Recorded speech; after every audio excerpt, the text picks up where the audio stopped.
Hey, good morning, my brothers and sisters. How we all doing today? Hope everyone's having a blessed Pentecost morning, Sunday morning, and I hope everyone's just being blessed. All right. The day of Pentecost was the beginning of the power and the authority of Jesus Christ. Amen. Through the Holy Spirit that came upon the 120 Christians in the upper room. Jesus told them to wait for the Holy Spirit to come into them. And their long suffering was without remorse and was of the love for their beloved Messiah, you know, who suffered for them as he does for us, to give us and them his authority and power that God gave him, to speak in a new language and with fire from the Holy Spirit to others of the earth, to speak in their own languages so they could also understand the truth of the word of Jesus Christ. Amen. We have that same authority and power, that fell upon them into the 120 Christians in the upper room. This day is in remembrance of what happened to the Christians' faith as it becomes stronger and fearless against evil and sin. Its purpose is to encourage and give us strength through the Holy Spirit, to guide us as we journey through our lives and to set forth the cornerstone that Jesus Christ has placed for his church within us all. Amen. Now is the time for revival in the nations around the world. To give glory to the one who gave us freedom from sin and death, to praise his name and shout it off the highest rooftops in honor of Jesus Christ. Amen. For the Holy Spirit is not like any other spirit out there.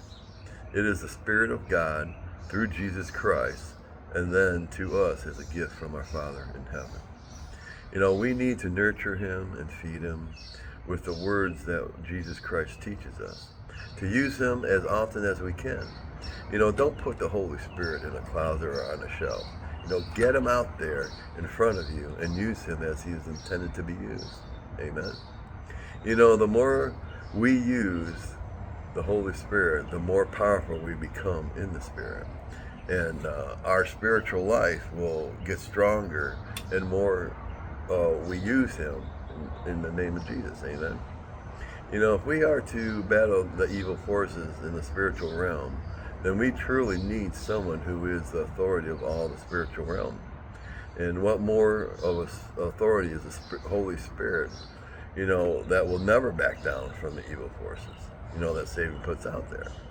The Holy Spirit works from the divine power from heaven above our Father, from our Father through Jesus Christ. Amen. If we put fear in our thoughts, then it's not from the Holy Spirit within us. It's from the world of evil against us. So give no thoughts of fear, but only thoughts of love, peace, joy, long suffering, forgiveness, faithfulness, and strength. Courage. These are the qualities of God, Jesus Christ, and of the Holy Spirit within us. We instead should be strong in the Word of God and in truth. The truth will never change, for it can never be changed. But a lie, on the other hand, can change anytime it wants to.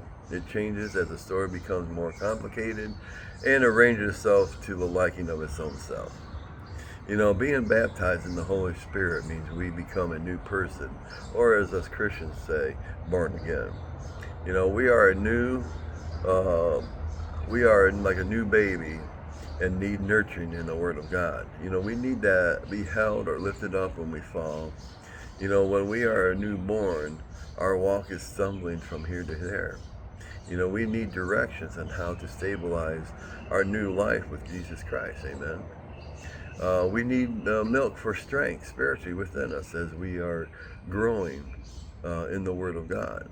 But as we get stronger, as we are learning, we will eventually start eating the meat of the Word of God. And oh boy, watch out, world, for here we come. Satan is in for a big surprise. Amen. So see, Pentecost was the true start of the revolution of what Jesus was talking about. It wasn't about killing the Romans or anyone else. It was about reviving the love of God, our Father in heaven in us all. Our Father only wants our hearts, to show Him we love Him and that His will be done on earth as it is in heaven. So go out there and just do the will of God and just go out there with love and forgiveness to all people. In the name of Jesus, amen.